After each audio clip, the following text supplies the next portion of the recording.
आज है 28 मार्च 2025 दिन शुक्रवार।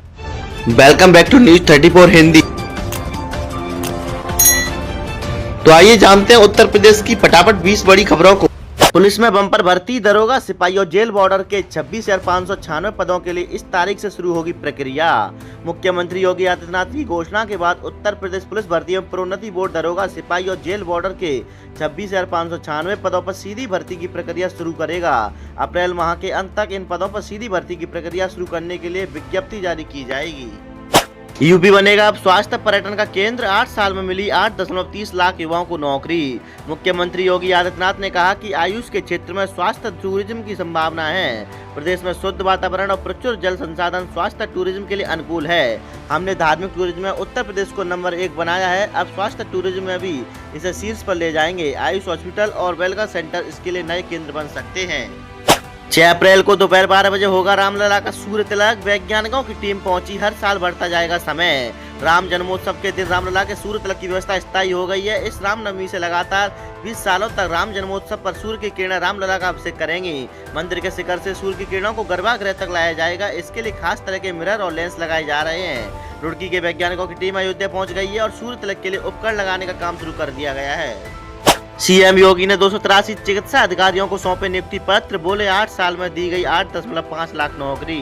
राजधानी लखनऊ में गुरुवार को मुख्यमंत्री योगी आदित्यनाथ ने आयुष विभाग के 283 चिकित्सा अधिकारियों को नियुक्ति पत्र वितरित किए। इनका चयन उत्तर प्रदेश लोक सेवा आयोग एवं उत्तर प्रदेश अधीनस्थ सेवा चयन आयोग द्वारा किया गया है।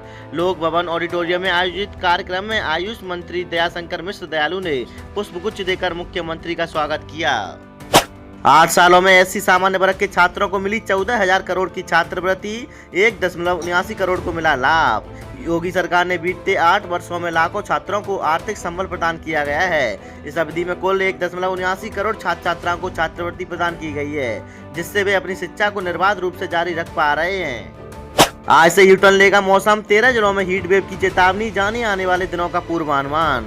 यूपी में गर्मी का दौर शुरू हो चुका है। उत्तर प्रदेश के दक्षिणी हिस्से और बुंदेलखंड के इलाकों में बुधवार को तपिश से लोगों का बुरा हाल रहा। बृहस्पतिवार के लिए मौसम विभाग की ओर से प्रयागराज, वाराणसी समेत प्रदेश के 13 जिलों में उष्ण दिन की चेतावनी जारी की गई है। सीएम योगी ने विंध्यवासिनी दरबार में लगाई हाजिरी, 500 करोड़ की योजना की दी सौगात। मुख्यमंत्री योगी आदित्यनाथ गुरुवार को मिर्जापुर पहुंचे। यहां बीएलजे ग्राउंड में सांसद और केंद्रीय मंत्री अनुप्रिया पटेल ने मुख्यमंत्री का स्वागत किया। उन्होंने यूपी सरकार के सेवा, सुरक्षा और सुशासन की नीति के 8 वर्ष पूरे होने के उपलक्ष्य में आयोजित कार्यक्रम में शिरकत किया। ज्ञानवापी मामले में बेटियों को पक्षकार बनाने की अर्जी पर 3 अप्रैल को होगी सुनवाई।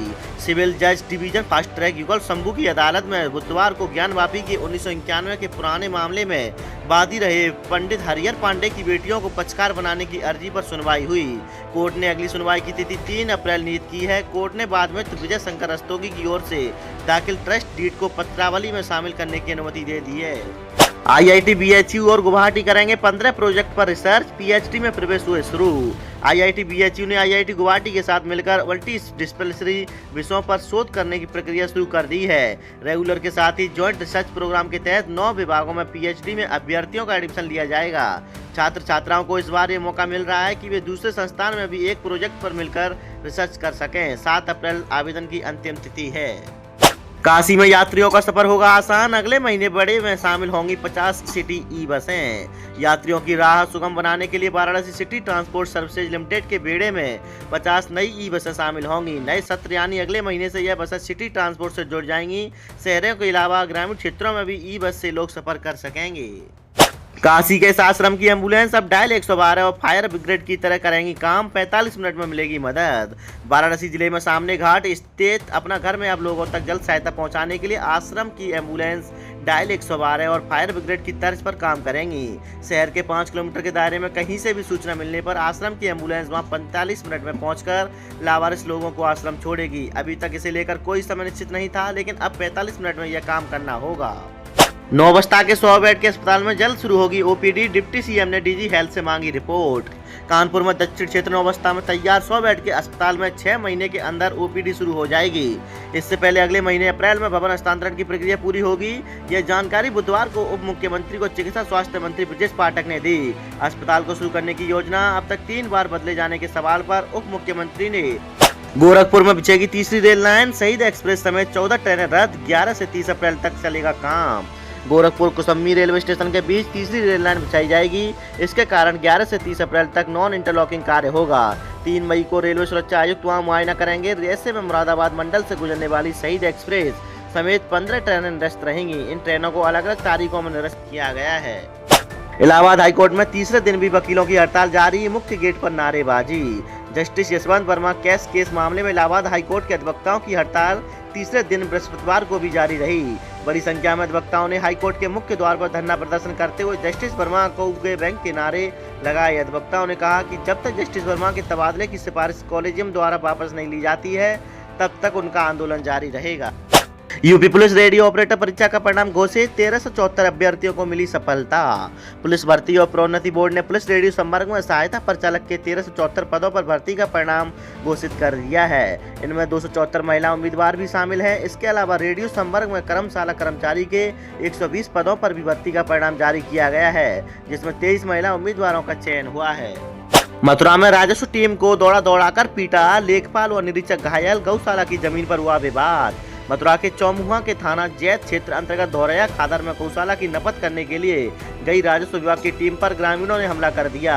हमले के दौरान राजस्व निरीक्षक और लेखपाल घायल हो गए। नायब तहसीलदार की तहरीर पर 5 नामजद और 10 अज्ञात के खिलाफ मुकदमा दर्ज किया गया है।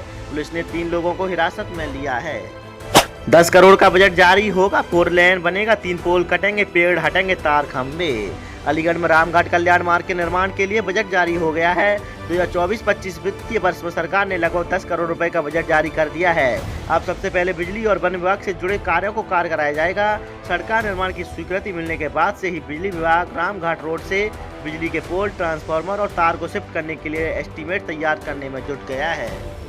जामा मस्जिद में दोपहर 1:30 बजे होगी अलविदा जुमा की मुख्य नमाज, जाने अन्य मस्जिदों का वक्त। बरेली में जुमा अलविदा की मुख्य नमाज किला की जामा मस्जिद में दोपहर 1:30 बजे अदा की जाएगी। इसके अलावा 12:30 बजे से 3:30 बजे तक अपने अपने निर्धारित समय पर नमाज अदा करने का सिलसिला रहेगा। नासिर कुरैशी ने बताया कि सबसे आखिर में 3:30 बजे दरगाह आला हजरत की रजा मस्जिद में नमाज अदा की जाएगी। दोपहर 12:45 खानगाह बामकिया, जसौली की पीसा मस्जिद, कैंट की मस्जिद, आती खाना, लीची बाग की पैजाने, मदीना मस्जिद में नमाज। अवैध ई रिक्शा और ऑटो के खिलाफ 1 से 30 अप्रैल तक चलेगा अभियान, सीएम के निर्देश पर जुटा परिवहन विभाग। मुख्यमंत्री योगी आदित्यनाथ ने निर्देश के बाद परिवहन विभाग अवैध ई रिक्शा और ऑटो वालों के खिलाफ कार्रवाई को और तेज करने जा रहा है। इसके लिए परिवहन विभाग की तरफ से राजधानी लखनऊ समेत सभी जनपदों में पहले 30 अप्रैल तक विशेष अभियान चलाया जाएगा। इस विषय में परिवहन आयुक्त ने अभियान की सफलता के लिए समस्त पुलिस आयुक्त, जिलाधिकारी व वरिष्ठ पुलिस अधीक्षक को पत्र लिखा दिया है। आचार्य धीरेन्द्र शास्त्री बोले, औरंगजेब नहीं राणा सांगा महान, मेरठ में भी बदले जाए कई स्थानों के नाम। आचार्य धीरेन्द्र शास्त्री ने कहा कि जो लोग राणा सांगा पर टिप्पणी कर रहे हैं, उन्हें पहले इतिहास को पढ़ना चाहिए। देश को तोड़ने वाला औरंगजेब महान नहीं हो सकता है, देश को जोड़ने वाला, अपने प्राण न्यौछावर करने वाला महान होता है।